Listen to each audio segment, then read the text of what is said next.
Before we come to Prime Minister's questions, I'd like to point out that the British Sign Language interpretation proceedings is available to watch on Parliament Live TV. We now come to questions to the Prime Minister.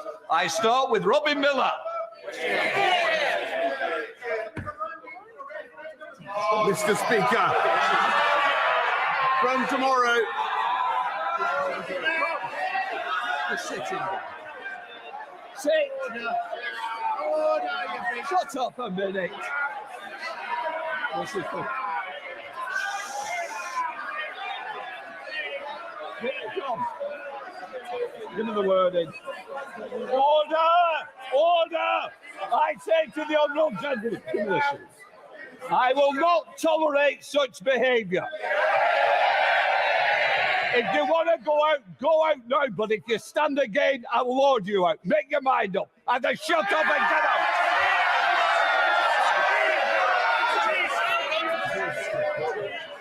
I warn the honourable member that if there's protesting carrying out, just shut up a minute.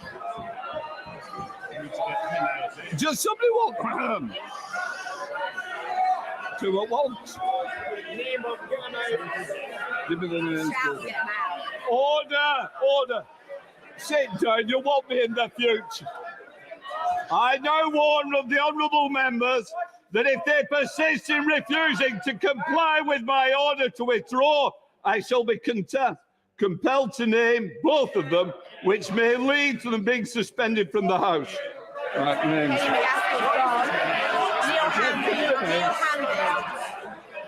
To ensure that the honourable member complies. Can it? What's the names? I order. Shut. Shh. Neil Hanvey, I am now naming you and Kenny McCaskill to leave this chamber. Sergeant, deal with them. Deal with them. Deal with them. Just sit down. Out. No. Sergeant at arms, escort them out. Shh. Take them out, Sergeant. Let them out.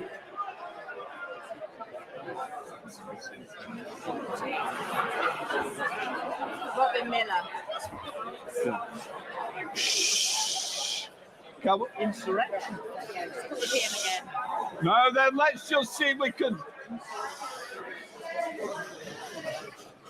Mr. Costa, you don't want to go and escort them to the tea room, do you? No, I suggest not. I think you're good and better behaved than that. Right, we'll try again after that. Prime Minister will now go to Robin Miller.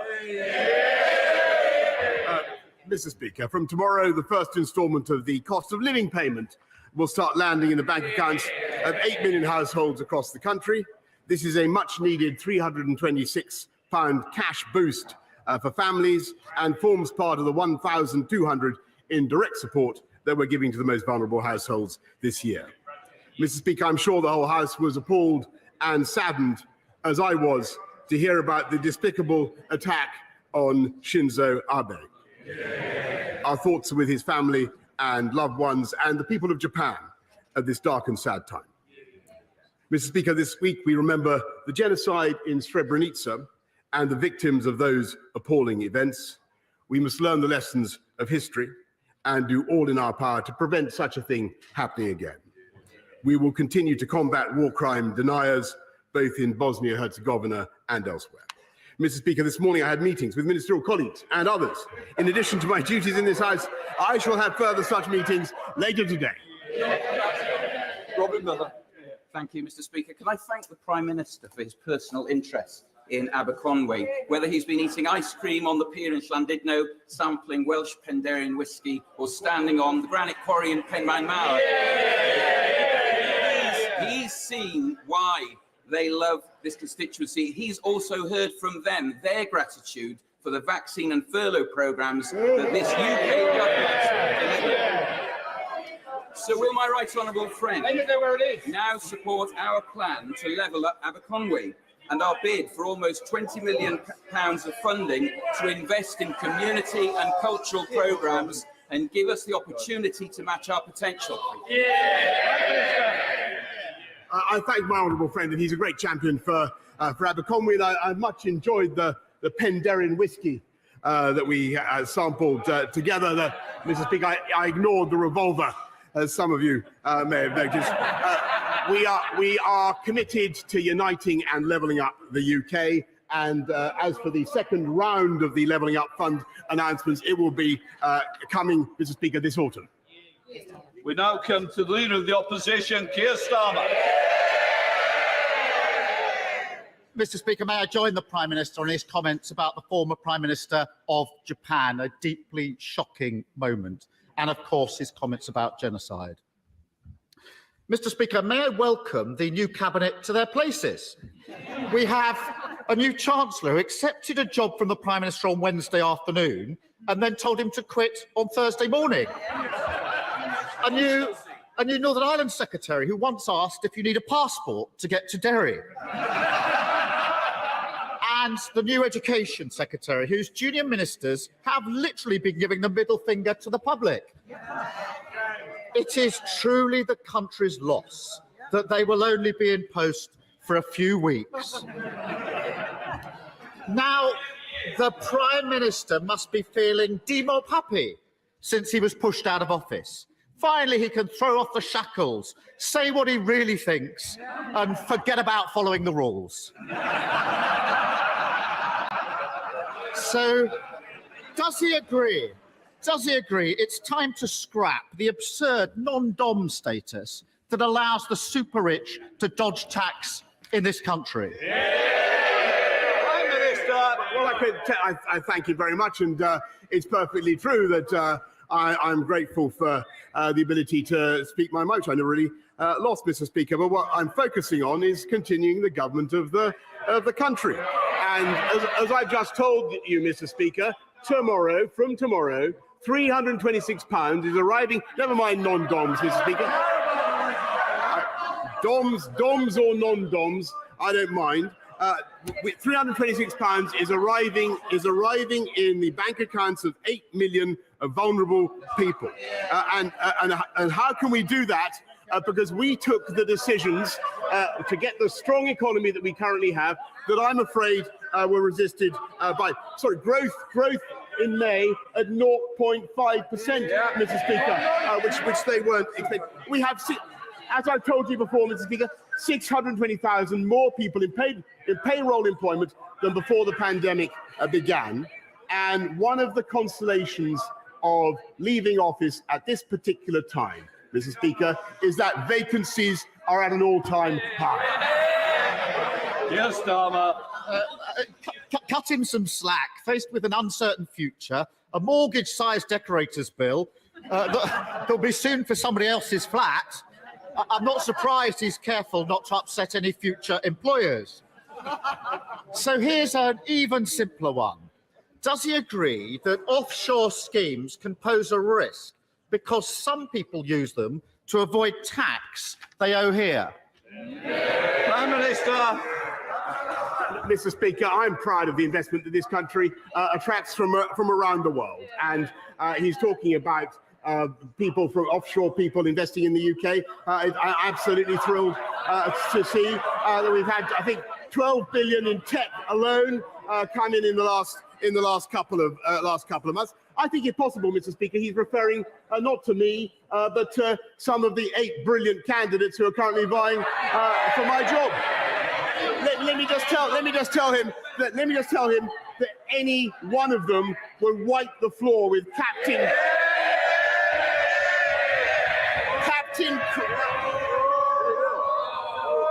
Wipe the floor. Can we just say the furniture has to be repaired? And one of the members already had one bill. I'm sure he doesn't want another. Prime Minister. Any one of them would wipe the floor with Captain Crasheroony's snooze fest, Mr. Speaker. And after a few weeks' time, that is exactly what they will do. They will unite around the winner and do just that. Yes, Starmer. He's been saying all week that he wants revenge on those that have wronged him. Here's an idea, Prime Minister. If he really wants to hit them where it hurts, he should tighten the rules on tax avoidance. But at the very least, does he agree that anyone running to be Prime Minister should declare where they and their families have been domiciled for tax purposes and whether they've ever been a beneficiary of an offshore tax scheme. Prime Minister. Mr. Speaker, to the best of my knowledge, everybody in this Parliament, everybody in this House pays their full whack of tax in this country, and I think that people should, members across the House should cease this constant vilification of each other. I think people pay their fair share of taxes, and quite right. What we're doing, and it's thanks to the tax yield that we have had, that we're able to support the people of this country in the way that we are. So we've been able to increase universal credit by £1,000, Mr. Speaker. We're putting £326 from tomorrow into the bank accounts of those who need it most, Mr. Speaker. And thanks to the policies we have pursued, as I have just told you, we have unemployment at or near record lows. And that is what counts, Mr. Speaker. They are very happy to see people languish on benefits. We believe in getting people into good jobs. And I'm looking for one. Mr. Speaker, I'm not sure he's been keeping up with what's happening the last few days. Over the weekend, the candidates to replace him have promised £330 billion in giveaways. That's roughly double the annual budget for the NHS. Sadly, they haven't found time to explain how they're paying for it, even though one of them's the Chancellor and another one was Chancellor until a week ago. They all backed 15 tax rises. Now they're acting as if they've just arrived from the moon, saying it should never have happened. Doesn't he agree that rather than desperately rewriting history, they should at least explain exactly where they're getting all this cash from? Prime Minister. Actually, Mr. Speaker, he's completely right. I've been listening very carefully, and all the commitments that I'm listening to are very clear. We will continue. Whoever is elected will continue to put more police out on the street, exactly as we promised. Already at 13,576, we're going to go up to 20,000.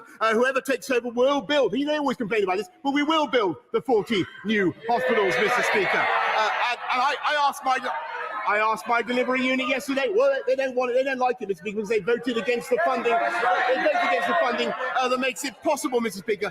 And they have also, just in the last period in which he has been in office, made extra commitments of public spending worth £94 billion, which would be thousands of pounds of extra taxation for every family in the country, Mr. Speaker. That's the difference between them and us. Yes, Starmer. Totally deluded to the bitter end. Now, to be fair... Mr. Oldham, I think that's the last time I hear from you today. I think otherwise you might be able to buy a couple of other people cups of tea. Yes, to be fair to the new Chancellor, he's at least attempted to spell it out. He's promised tens of billions in tax cuts and confirmed he would cut the NHS, the police and school budgets by 20% to fund it. The member for Stratford and Gibraltar is complaining, but he said it on TV. And yesterday he said it's simply not right that families are seeing their bills skyrocket and we do nothing.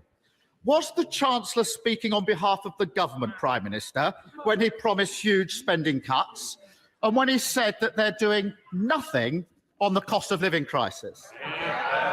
Prime Minister. Look, Mr. Speaker, this is really a pitiful stuff from the party that voted against the £39 billion which is necessary to pay for those 50,000 nurses, which we're recruiting, and we will recruit by 2024, Mr. Speaker, which is necessary to pay for those hospitals, those doctors, and those scans and that treatment. They don't have a leg to stand on, Mr. Speaker. And I can tell him something else. The reason we've got growth now at 0.5% in May is because we took the tough decisions to come out of lockdown on July the 19th last year, which he said was reckless. Never forget, he said it was reckless. Our economy would not be strong enough now to make the payments we are to our fantastic NHS, and they know it. Stop that. I really am going to miss this weekly nonsense from him. Let's move on. Let's move on from his current Chancellor to his former Chancellor. Last week, he resigned, accusing the Prime Minister of not conducting government properly, competently, or seriously. He suggested the Prime Minister is not prepared to work hard or take difficult decisions, and implied that the Prime Minister cannot tell the public the truth. Yesterday, he claimed his big plan is to rebuild the economy. Now, even the Prime Minister must be impressed by that Johnsonian brass-neckery. Can the Prime Minister think of any jobs his former Chancellor may have had that means he bears some responsibility for an economy that he now claims is broken? Prime Minister. Mr. Speaker, look, I think everybody who's played a part in the last 3 years has done a remarkable job in helping this country through very difficult times. I just want to say to him, really, Mr. Speaker, the next leader of my party may be elected by acclamation, so it's possible this will be our last confrontation over this. It's possible. So I want to thank him. I want to thank him for the style in which he's conducted himself. I think it'd be fair to say he's been considerably less lethal than many other members of this House. And I'll tell you why that is. Because he hasn't come up. Can I just say to this end of this front bench, I expect better behaviour, and I'm certainly going to get it, Prime Minister. There's a reason for that, Mr. Speaker. Is over 3 years, in spite of every opportunity, he's never really come up with an idea, a plan, or a vision for this country.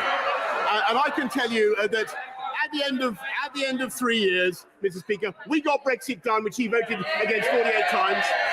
We delivered the first vaccine in the world and rolled out past any other European country, which would never possibly listen to him, Mr. Speaker. And we played a decisive role in helping to protect the people of Ukraine from the brutal invasion of Vladimir Putin and helped to save Ukraine, Mr. Speaker. And I'm proud to say that we are continuing, and every one of the 8 candidates will continue, with the biggest ever programme of infrastructure, skills and technology across this country to level up in a way that will benefit the constituents of every member of this House, Mr. Speaker. And it's perfectly true that I leave not at a time of my choosing. And it's absolutely true. But I am proud of the fantastic teamwork that has been involved in all of those projects, both nationally and internationally, Mr. Speaker. And I'm also proud of the leadership that I have given. And I will be leaving, Mr. Speaker. I will be leaving soon with my head held high.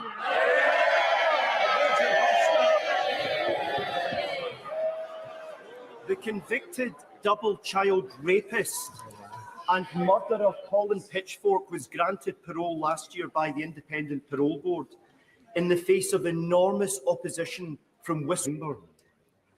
Prime Minister, you and I have communicated about this matter on numerous occasions, and you've assured me that you would do everything in your power to deal with this situation. Can you confirm, before you leave office, that your government will make all the necessary submissions that it can make lawfully to the Independent Parole Board to make sure that this dangerous man is kept behind bars?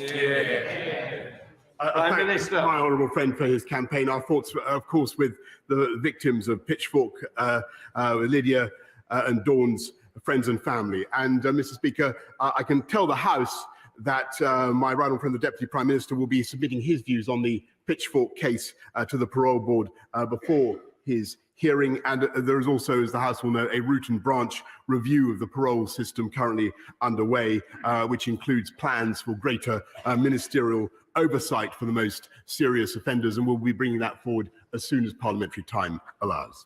Now come to the Leader of the SNP, Ian Black. Thank you, Mr. Speaker. Can I associate myself with the remarks of the Prime Minister in the murder of Shinzo Abbey, a dreadful event that took place last weekend. Can I also thank you, Mr. Speaker, for hosting last night the charity Remembering Srebrenica. We should all take time this week, on the 27th anniversary of the genocide that took place there, to think of the circumstances and the shame that we were not able to step in and stop the murder of so many innocent boys and men and the rape of so many women. And that we must learn the lessons from that. And of course, at this time, we think very much of those in Ukraine that are facing a war criminal, and make sure that those responsible are ultimately held to account for crimes against humanity. Mr. Speaker, the Tory leadership contest is quickly descending into a toxic race to the right, and it's clear that whoever wins that race, Scotland loses. The former Chancellor has pledged to govern like Margaret Thatcher. The current Chancellor is threatening 20% cuts to the NHS and public services, and they're all trying to outdo each other on an extreme Brexit, costing the economy billions. Is the real reason that the Prime Minister won't endorse any of these awful candidates because whoever becomes the next Tory leader will make Genghis Khan look like a moderate? Prime Minister. Well, I feel a real twinge, Mr. Speaker, that this is probably virtually the last time I'll have the opportunity to answer a question to perhaps because he's going or because I'm going, I don't know. Mr. Speaker, all I would say to him is that I think that the next leader of my party will want to make sure that we do everything we can to work with the Scottish Government in the way that I've been able to do, I'm proud to have done over the last few years, to protect and secure our union. And my strong view, Mr. Speaker, having listened to him very carefully for years and years now, is that we are much, much better together. Ian Blackford. I can say with all sincerity, I hope whoever is the next Tory leader will be as popular in Scotland as he has been. Because for people in Scotland, Westminster has never looked so out of touch. We've got right-wing Tory contenders prioritising tax cuts for the rich and a zombie UK government failing to tackle the cost of living crisis. Whilst the Tories are busy tearing lumpouts of each other, money-saving expert Martin Lewis has warned the energy price cap could soon rise by a sickening 65% in October to £3,244 a year. After a decade of Tory cuts and Brexit price rises, it will mean many families simply can't afford to put food on the table and heat their homes. Scotland literally can't afford the cost of living with Westminster. Does the Prime Minister not get that people in Scotland don't just want rid of him, they want rid of the whole rotten Westminster system? Prime Minister. Mr. Speaker, I think that's not what is actually happening in this country, is that we're using the fiscal firepower that we built up to cut taxes for working people, cut taxes for those on low incomes, and you saw that last week in the average of £330 tax cut on national insurance. We're increasing support for those vulnerable households from tomorrow, another £326 going in. And Mr. Speaker, it's thanks to our union that we were able to deliver the furlough scheme, which helped the entire country, and to make the massive transfers that boost the whole of the UK economy. And I think that the last thing the people of Scotland need now, and the last thing they need is more constitutional wrangling when we need to fix the economy. Mary Robinson. Thank you, Mr. Speaker. After securing almost £14 million in my town's fund bid for Cheadle, I was delighted last week to get the green light for our new Cheadle rail station. And £4 million for our state-of-the-art eco-business park. I've had tremendous support from the Cheadle Towns Board and local community, who understand how important it is to have connected towns and villages, bringing investment and high-tech jobs to our area. I'm ambitious for Cheadle, and now want to secure the redoubling of the Mid-Cheshire Line and the extension of Metrolink through my constituency.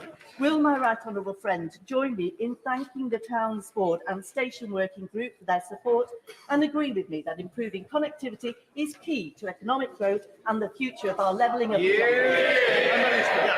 Well, Mr. Speaker, it's thanks to the massive exertions of this government in levelling up with the £650 billion investment in infrastructure that we're up. We haven't got a new railway station in Cheadle, for instance, Mr. Speaker. And I know that the bids that my honourable friend has just mentioned are now being actively studied by the Department for Transport, and she should feed in more to them.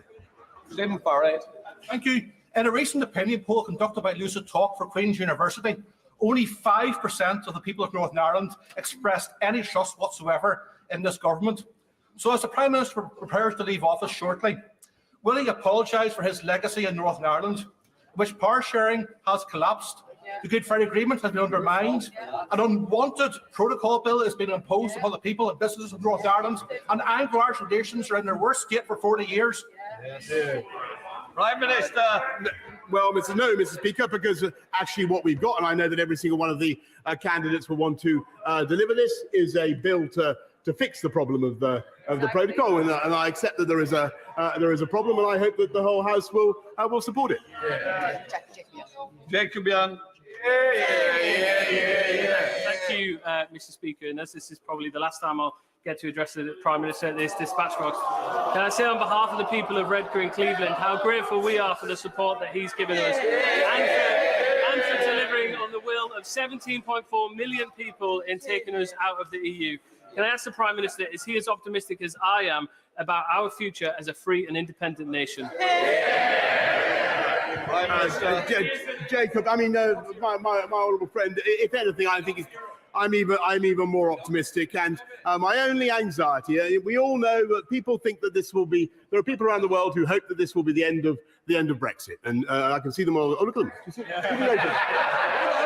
Did you notice? On the front row, that's them. That's them. They're wrong, Mr. Speaker, and we're going to show that they're wrong. We now come to Martin Day. Mr. Speaker, if the UK truly is a voluntary union of equal nations, there must be a democratic way for any of those member nations to withdraw from it. By what right does the PM think the role of the UK government is to decide whether to respect the mandate given by the people of Scotland to their government and endorsed by their parliament? Prime Minister. Mr. Speaker, as I continually advise the members of the Scottish National Party, or Nationalist Party, I should say, they should look at what is happening in educational standards in Scotland, which they are responsible for, instead of endlessly asking for a repeat of a constitutional event that we had in 2014. We had a vote, Mr. Speaker, they lost. Catherine Fletcher.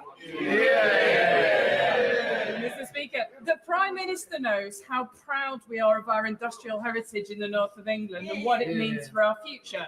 So last Friday, it was a joy to be on the banks of the Ribble with the Friends of the Old Tram Bridge, a group that are asking for this historic piece of industrial architecture that crosses the Ribble to be reopened. Vote for the utility and because we're bloody proud of it. So, does the Prime Minister share my hope that Preston City Council will include the plans to get the bridge reopened as part of their Levelling Up Fund bid? Prime Minister. Mr. Speaker, I think it's probably fair to say that I'm responsible for building more river crossings than anybody else in this House, including and bridges. Including Suggett's Lane crossing, Mr. Speaker, which I delivered for my honourable friend. I think at this stage in my political career, I could not, in all honesty, promise that I can deliver this bridge, Mr. Speaker. But I think that she has 8 people to whom she could direct that request right now, and she's in a strong bargaining position. Let's have a Robert. Child poverty has increased in every part of Wales in the last 7 years under Tory cuts to public services and malign welfare policies. In the communities I represent, 37% of children are now growing up in poverty. He has one last chance to make a real difference to these children's lives before he leaves office.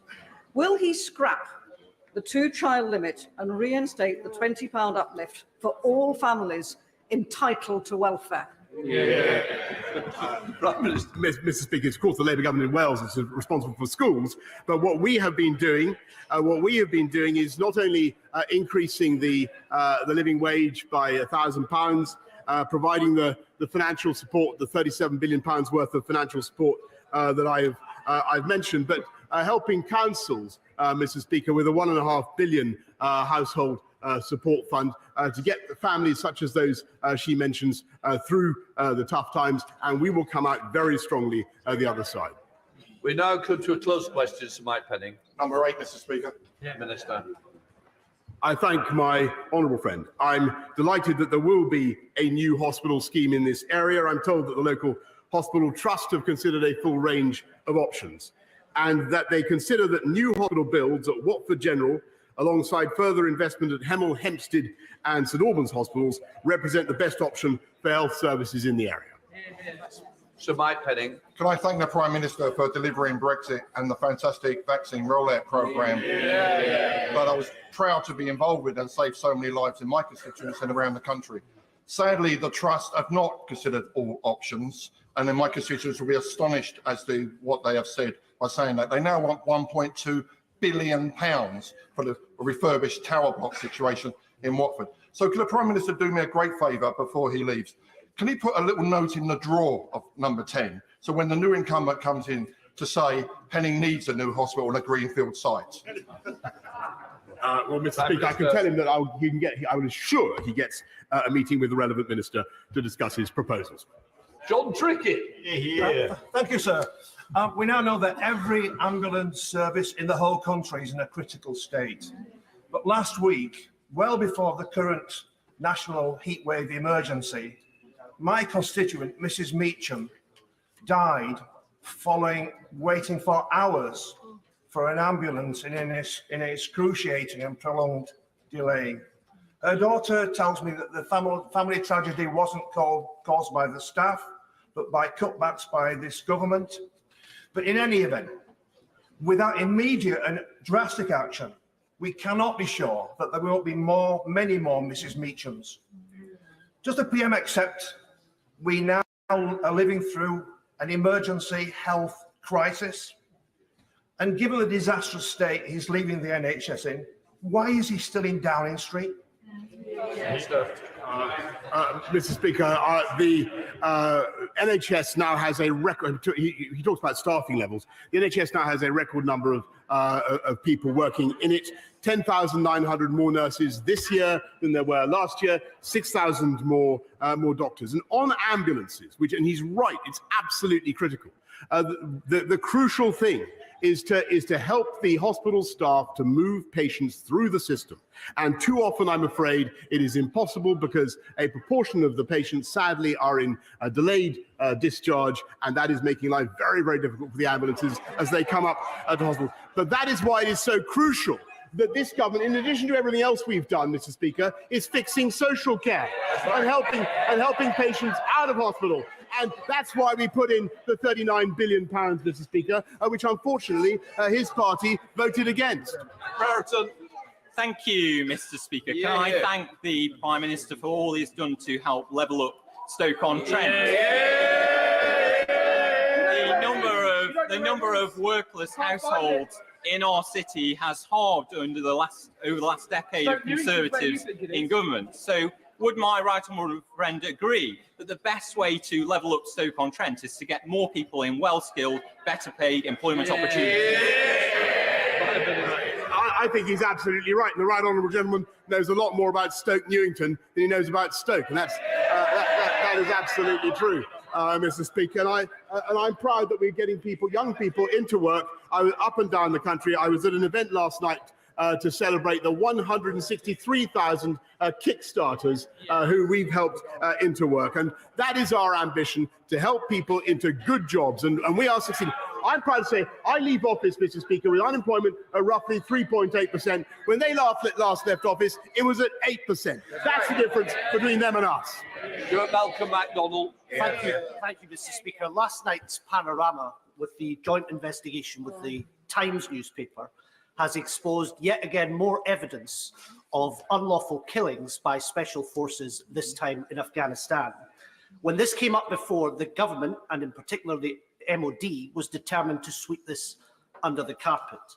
But those who serve in uniform and the public they protect deserve better than this. These aren't vexatious claims from campaigning lawyers. They come from within the armed forces themselves, and indeed from our allies in Australia.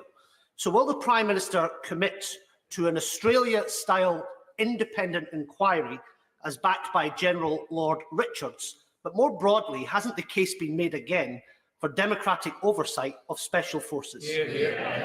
Prime Minister. Mr. Speaker, it's a long-standing practice, I think, accepted on both sides of this House, that we do not comment on special forces. That does not mean that we in any way accept the factual accuracy of the claims to which he is alluded. On the other hand, Mr. Speaker, nor does it mean that anybody who serves in Her Majesty's Armed Forces is above the law. Can I just warn other members that there is a sub judice on this? I allowed that question because it was very general, and that's the only way I would ever allow it to be discussed. Andrew Lower. Thank you, Mr. Speaker. In the last few years, campaigning and persistence have led to the construction of a new children's A&E, and just this year, a new main A&E for Northampton General Hospital in my constituency. Building on this success, what the town now needs is an urgent treatment centre. Does the Prime Minister agree that this would be a hugely welcome step in providing top quality healthcare in Northampton? Prime Minister. Mr. Speaker, as I mentioned, I think earlier on, we're engaged in a massive programme of improvements and building and rebuilding in our NHS estate.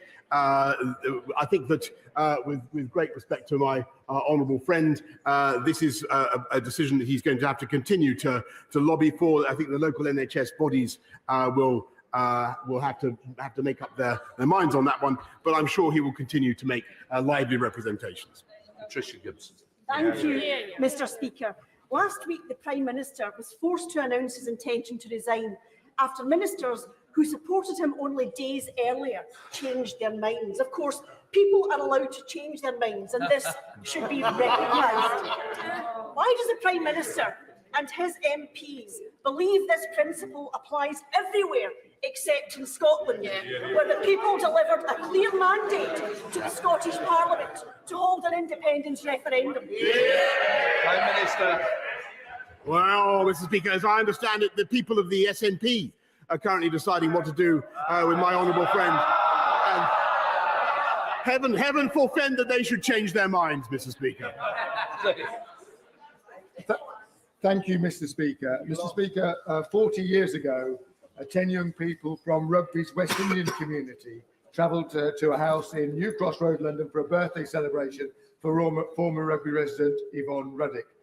Tragically, there was a fire at the house where the party was held, and 2 of that group never returned home. Others were traumatised. The fire cost 13 people their lives and has been the subject of 2 inquests, both of which were inconclusive. Those who survived and the families of the bereaved are calling for a further investigation. I wonder if the Prime Minister would agree that the appointment of the new Metropolitan Police Commissioner provides an opportunity to re-examine the events of that time. Prime Minister. I thank my honourable friend, and I know from my own experience of running the city of the anguish that particular tragedy caused, and I know the deep feeling that surrounds it, Mr. Speaker. I thank him for raising it, and I can tell him, of course, that whatever my own views, this is a matter for the independent Metropolitan Police Service, and I'm sure the new Commissioner will be considering what he has just said. Alan Brown. Thank you, Mr. Speaker. While he was editor of The Spectator, he published a poem about exterminating the Scotch, a verminous race. He previously stated that £1 spent in Croydon is of more value to the country than £1 spent in Strathclyde. He called for an ending of the Barnett formula. He stated an MP from a Scottish constituency shouldn't be a Prime Minister. So given his anti-Scottish views, his abject failure as a Prime Minister, why did he think he's a right to try and block a democratic vote for Scotland to choose its future away from this corrupt Westminster? Can I just say to to the honourable gentleman that after 3 years of listening to this delirium of monotony from the Scottish nationalists, I really think they need to change the record. What the people of this country want is a focus on the cost of living, a focus on the economy, and making sure on schools, Mr. Speaker, on standards in schools. Those are things that he should fix, Mr. Speaker, and to say nothing of the tragedy of drug deaths in Scotland, Mr. Speaker, which they still haven't done anything to address, Mr. Speaker. And everything I have seen has taught me that we are far, far better, whether it's on Ukraine or COVID, Mr. Speaker, or on furlough.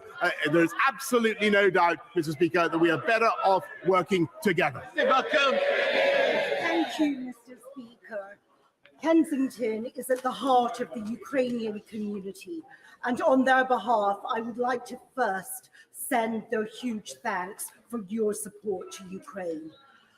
Yesterday was the first year anniversary of the devastating flooding that affected my constituency, with more than 1,000 homes affected, people in basement flats losing all of their belongings, and many people still in temporary accommodation. Would my right honourable friend back my fight to ensure that we get serious investment in infrastructure in West London from Thames Water?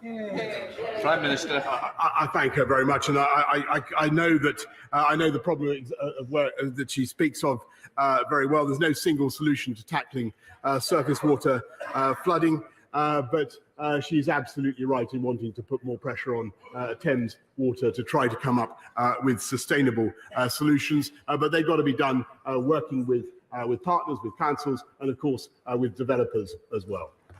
Final question, Sam Terry. Thank you, Mr. Speaker. A few short weeks ago, Zara Alina was walking home through Ilford. She was dragged off the street and brutally murdered. Zara's family made a touching tribute for her life. She was authentic, refused to try and impress anyone, but she impressed us. She was the rock of our family. Last week, on the 8th of July, another woman was stabbed in St John's Road, just yards from my family's church that I attended for 15 years, so I know like the back of my hand. Women in Ilford should not have to police themselves or impose curfews on their behaviour when they want to just go about their daily business. So, Mr. Speaker, I want to know whether the Prime Minister will commit to greater allocation of funding in terms of policing that's targeted on specialist knife crime into Ilford and across all of that part of North East London. And in addition, Mr. Speaker, what measures will this government actually take that will make a difference to the lives of women? Will they toughen sentences for rape, stalking, domestic violence, and put in place proper police support to end, Mr. Speaker, the epidemic of violence in this country against women and girls? Just before the Prime Minister answers, sorry, just to say it's a very important, I've allowed it to raise. Be careful of going into detail on the first name because it is sub judice, but in general terms, I'm sure that we can answer it. Prime Minister. I thank you, Mr. Speaker, for your guidance, but I think we can say safely how much we sympathise with the victim and her family. On knife crime, it is a scourge, Mr. Speaker, and I believe there are many different solutions, but one of them is unquestionably allowing the police to do more stop and search and making sure we have more police out on the street. And that's why we've made the massive investments that we have. And I hope that those investments will be continued, Mr. Speaker. I'm sure that they will be. And on rape and serious sexual offences particularly against women, this is incredibly important to the whole House, and it's something that we have worked on very hard over the last 3 years. And what we have done, Mr. Speaker, is not only introduced more street lights and done everything we can to give women, invested more into independent sexual violence advisors and domestic violence advisors and all the people you need to give victims the confidence they need to get cases to trial, which is such a problem, Mr. Speaker. But what we've also done, in addition to putting more police out on the streets and specialist units to tackle, as we have, what we've also done is introduced tougher sentences for rape and serious sexual violence, Mr. Speaker. And I have to say, I was amazed, and it's still the case, that his party voted against those tougher sentences. That was a great mistake, and I think they should take it back. At the start of Prime Minister's questions, the honourable member, Fries Lothian, Kirkcaldy and Cowden Beath persistently denied the authority of the chair. In their absence, I wish to proceed to name them and call on the leader to move the relevant names. So I name Kenny Maskell, Neil Hanvey, and I'm sure now the leader will pick it. Mr. Speaker, I beg to move that Kenny McCaskill and Neil Hanvey be suspended from the service of this House. The question is that Kenny McCaskill and Neil Hanvey be suspended from this House. As many of their opinions say aye. Aye. The contrary, no. We now move to the urgent question at Colwell Streeting. No, taking a place. Pickle, I knew what you were doing. Just in the bank.